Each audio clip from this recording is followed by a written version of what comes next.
એ તો ને નારિયેલ લેવા ગયો તે જઈને વેપારીને ભાવ પૂછ્યો કે નારિયેલનો શું ભાવ? એટલે પેલો વેપારી કે 25 રૂપિયા. એટલે આ ભાઈ કે 20 રૂપિયામાં આપવું છે?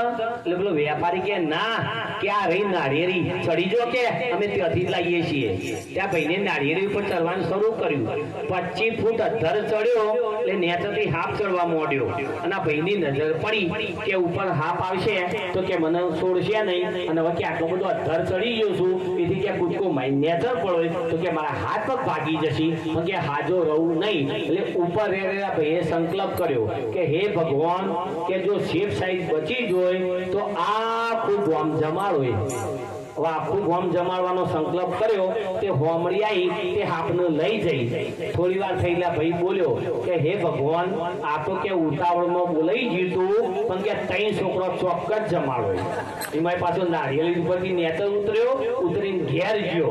ઘેર જઈને ઘરવાળીને કે આપણો છોકરો તો જ હશે કે બાર રંબા, કે બોલાવી લાવજે, કે શું કામ છે તમારે? અરે કે મેં મોનતા મોની સાથે કે જમાડવો હશે. એમાં પાછો ઘરનો અરે લાખ રે કમાયો તોય તું ના ધરાયો, લાખ રે કમાયો તોય તું ના ધરાયો, લાખ રે કમાયો તોય તું ના ધરાયો, લાખ રે કમાયો તોય તું ના ધરાયો. ગરીબનો ગળો કાપી પાપ રે કમાયો, ગરીબનો ગળો કાપી પાપ રે કમાયો. નંદ કહે આ જિંદગી છે કામની, જોજે રે તારી જિંદગી જવાની, જોજે રે તારી જિંદગી જવાની. નંદુ મહારાજે કીધું કે આવી જિંદગી શા કામની કે પોતાના સ્વાર્થ માટે આપણે જીવીએ. આ મનુષ્યનું શરીર મળ્યું છે મારા વાલા તો પોતાના સ્વાર્થ માટે જીવવા માટે નહીં મળ્યું. પરમાર્થથી જીવન જીવવાનું છે, પરમાર્થથી જીવન જીવવાનું છે, પોતાના સ્વાર્થ માટે નહીં. પણ આ જીવન સાચું જીવન જીવવાની સાચી રીત તારા હાથમાં આવે. જ્યાં સુધી કોઈ સમૃદ્ધ સદગુરુના સાનિધ્યમાં ના જઈએ ત્યાં સુધી સાચું જીવન જીવવાની અને સાચો પરમાત્માની ઓળખાણ કદીએ નહીં થાય, કદીએ નહીં થાય ને કદીએ નહીં થાય.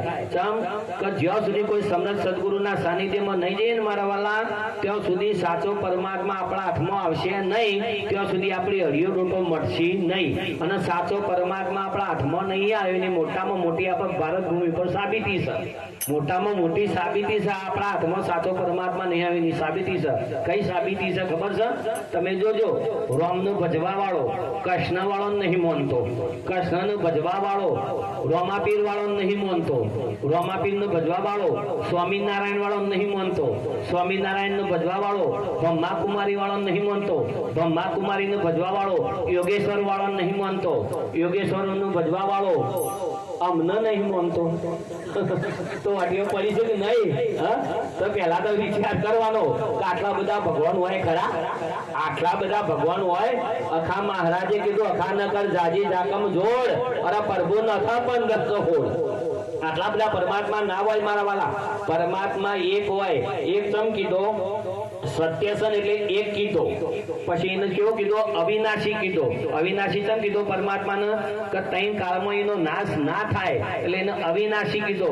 પછી એને કેવો કીધો? અમર કીધો.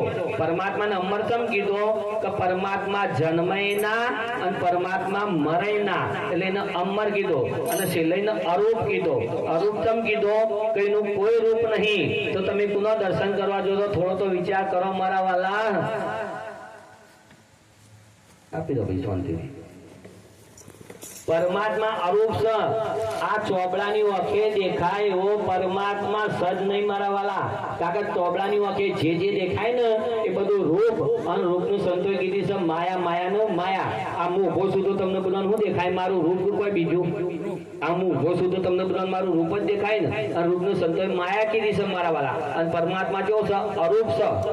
એટલે કાલિદાસ મહારાજે ભજનની અંદર કીધું માયાના ખેલ બધા માયાના ખેલ, નજરે દેખાય બધા માયાના ખેલ, માયાના ખેલ બધા માયાના ખેલ, નજરે દેખાય બધા માયાના ખેલ.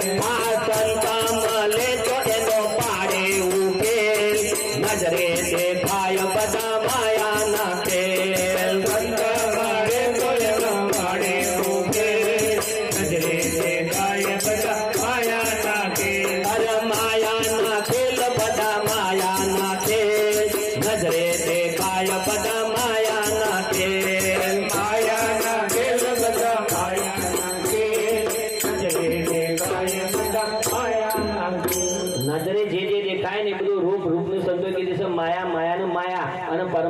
કેવો છે અરૂપ છે મારા વાલા આ ચોપડાની વખે દેખાયો પરમાત્મા બન્યો જ નહીં ચોપડાની વખે દેખાયો પરમાત્મા બન્યો છે નહીં ફક્ત પરમાત્મા કેવો છે કે જ્યાં સુધી કોઈ સમર્થ સદગુરુના સાનિધ્યમાં નહીં જઈએ ત્યાં સુધી આ સાચા પરમાત્માની ઓળખાણ થાય એવી સજ નહીં સમજણના ઘરમાં આવે એવો પરમાત્મા છે ચોપડાની વખે દેખાયો પરમાત્મા નહીં હવે પરમાત્માનો દર્શન તમને હાલ જ હોય કરાવી દઉં છું તમારા કયો એરિયા કહેવાય છે ડી વિભાગ રો હાઉસમાં હાલ હોય દર્શન તમને કરાવી દઈએ પરમાત્માનો ખાલી હું પૂછીનો જવાબ આપજો આકાશમાં વિમાન ઉડાશે બોલો આપણા બધાને વિમાન દેખાય છે કે નહીં બોલો કે બોલવાનો રિવાજ નહીં આ સોસાયટીમાં દેખાય છે હા આકાશમાં વિમાન તો વિમાન દેખાય છે ને વિમાન દેખાય છે મોય ચલાવનારો દેખાય છે ચલાવનારો દેખાતો નહીં પણ વિમાન જઈ રહ્યું છે એટલે આપણે બધા નક્કી થાય કે મોય કોક ચલાવનારો હશે ને હશે ચલાવનારો દેખાતો નહીં પણ મોય સ એમાં દરેકનો શરીર છે મારા વાળા વિમાન છે અને અંદર બેહીન પાયલોટ પરમાત્મા દરેકનો શરીર ચલાવી રહ્યો છે આવો પાયલોટ રૂપી પરમાત્મા દરેકના ઘટની અંદર હાલ મોજૂદ છે દેખાતો નહીં પણ સ હજુ આ વાત તમારા મગજમાં ના ઉતરી હોય તો બીજી વાત કરું બોલો હું આ માઇકના અંદર બોલું છું તો આ માઇકના અંદર કરંટ છે કે નહીં કઈ રીતે નક્કી થાય કે હું બોલું છું તો મારો અવાજ જાડો પાતળો લબો ટૂંકો થાય છે તમને બધાને ખબર પડે કે માઇકના અંદર કરંટ છે તો આ કરંટ દેખાય છે ખરો કરંટ દેખાતો નહીં પણ સ એમાં દરેકનો શરીર છે ને મારવાલા માઇક છે અને પરમાત્માના કરંટથી દરેકનો શરીર બોલી રહેશે ચાલી રહેશે કાર્ય કરી રહેશે આવો કરંટ રૂપી પરમાત્મા દરેકના ઘટની અંદર હાલ મોજૂદ છે દેખાતો નહીં પણ હજુ આ બે વાતો તમારા આગળ કરી હજુ એ તમારો ભેજો ના ખુલતો હોય તો ત્રીજી વાત કરું કે જેથી કઈ ના આયશી અમારા દિનેશભાઈ ખર્ચો મોઢા ના પડે હા તમે બસ તો મને કહો કે આપણે બધાને ઘેરથી હોય ભજનમાં કોણ લાવ્યું ભગવાન સરસ તારા ભજન પતી જશે એ તમને મને ઘેર કોણ લઈ જશે ભગવાન સરસ લ્યો બધાને ખબર છે કે ભગવાન ભજનમાં આવ્યો અને ભજન પછી બધાને ભગવાન ઘેર લઈ જશે તો આ ભગવાન દરેકના ઘટની હાલ હાજર છે બહારથી લાઈને મૂકવાનો છે હાલ હાજર છે ને હા બધાને ખબર છે કે પરમાત્માની સત્તાથી ભજનમાં આવ્યા છીએ અને પરમાત્માની સત્તાથી ભજન પતિ ઘેર જવાનો છે તો એ તમને તમારા ઉપર વિશ્વાસ નહીં લો તો એ તમને તમારા ઉપર વિશ્વાસ નહીં આ સંતો ભક્તો ગમે તેટલી મહેનત કરશે બધી બાતલ જવાની ચમ કે તમને તમારા ઉપર વિશ્વાસ નહીં ને એટલે કાલ સવારે તમે નહીં જોઈને ગોમના મંદિરના માધ્યમમાં ભગવાનને ખોળવા જવાનો ચમ કે તમને હળીઓ કાઢવાની ટેવ પડી છે કાઢો કોઈ ઘટમાં તો તપાસી જોઈને બાર ડોક મૂકી છે પિંડે સો બ્રહ્માંડે સંતો કોઈ મંદિર માધ્યમનો વિરોધ નહીં કરતા પરમાત્મા સભર ભરેલો છે મારા વાલા પણ પેલા તમારા પિંડમાં તો નક્કી કરો પિંડે સો પ્રમાણે તમારા પિંડમાં પરમાત્મા નક્કી થઈ જાય તો સચરાચરમાં પરમાત્મા સિવાય કશું જ નહીં મારા વાલા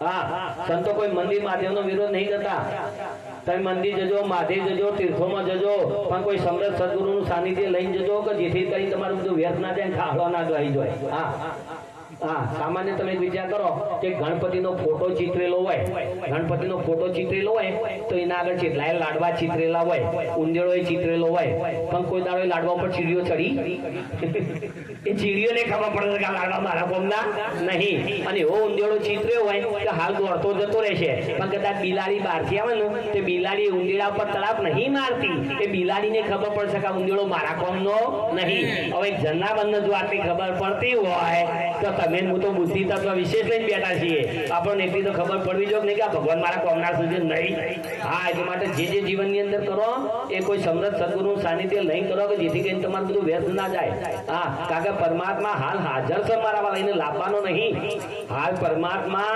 હાજર છે એને લાવવાનો નહીં સંતો કયા પરમાત્માની વાત કરે છે ખબર છે હાલ હાજર છે એ હાજર છે કયો મારામાં જે બોલી રહ્યો છે એ અને તમારામાં જે બેહીન હોપડી રહ્યો છે એ કોની ઓળખાણ કરવાની છે એટલે સંતોએ કીધું બોલે તે બીજો નહીં પરમાત્મા પોતે અજ્ઞાની અળગો રહીને ગોતે હા આ મારામાં જે બોલી રહ્યો છે એ અને તમારામાં જે હોબળી રહ્યો છે ને એની ઓળખાણ કરવાની છે હવે આ મારામાં જે બોલી રહ્યો છે એ હાલ મારામાંથી ખસી જાય તો મારો એ ઢગલો થાય ના થાય હા તો તમારે જ મન ઉપાડવો પડે ને હા તો પછી મારા ખરાબ ચાલુ થાય ના થાય આપતી હા તા બલિયારી સની છે આ રૂડું વાળું આ ઊભું છે પોતકનું આ તમારા હોમાં જે ઊભું છે આની બલિયારી છે મંદર પેલો બોલતો છે એટલે હે રામ લીલો પેલો પજરો ગડાવો કે પજ રામ પોપટ બોલે રામ લીલો પેલો પજરો ગડાવો કે પજ રામ પોપટ બોલે રામ લીલો પેલો પજરો ગડાવો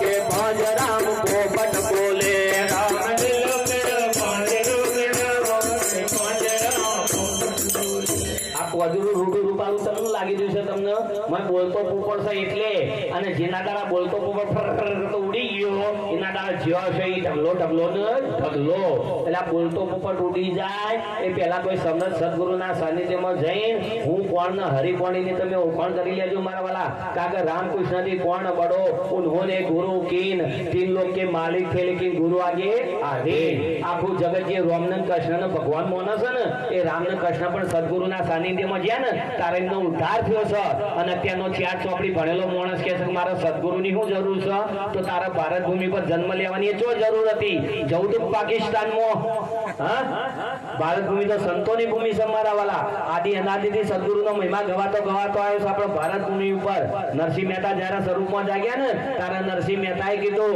ઊંચી મેળી તે મારા સંતની નકા હું નરસિંહ મહેતા ગોડા હતા એવું ના કહો ઊંચી મેળી તે મારા ભગવાનની પણ ખબર હતી કે ભારત ભૂમિના સંત સિવાય કોઈના પાપની તાકાત નહીં કે તમને પરમાત્માની ઓળખાણ કરાવી શકે એટલે ભારત ભૂમિના સંતો શાસ્ત્રો પોકારી કોઈ છે કે જેના જીવનમાં નહીં ગુરુ એનું જીવન નહીં થયું ગુરુ બોલો સદગુરુ મહારાજની જય